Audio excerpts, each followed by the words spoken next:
ঘুরছে চাকা, সেই সাথে তৈরি হচ্ছে শিল্পীর হাতের নিপুণ মাটির বাহারি তৈজসপত্র।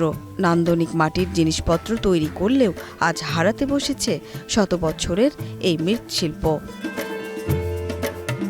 শিলাইদহ ইউনিয়নের কল্যাণপুর গ্রামের কারিগররা জানান, একসময় মাটির চাকার ঘর ঘর শব্দে মুখর থাকত এই জনপদ, কিন্তু প্লাস্টিক আর মেলামাইনের দখলে হারিয়ে যেতে বসেছে বাপদাদার এই পেশা।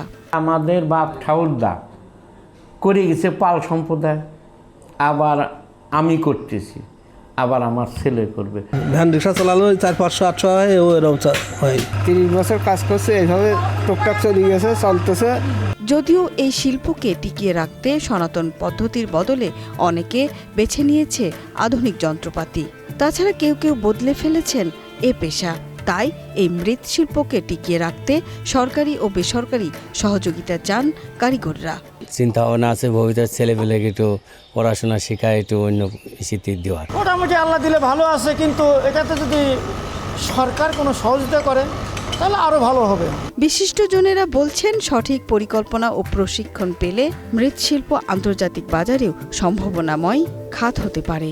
উদ্যোক্তা সৃষ্টি করে প্রশিক্ষণ দিতে পারি, তাহলে এই শিল্পর ভবিষ্যৎ উজ্জ্বলতর।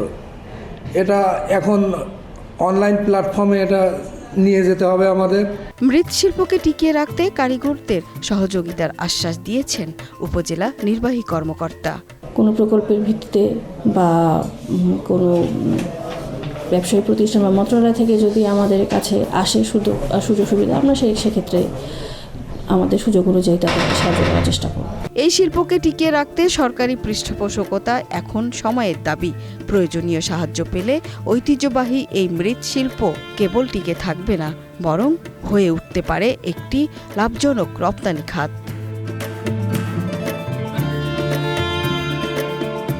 সুরাইয়া অনু, গ্রিন নিউজ ডেস্ক।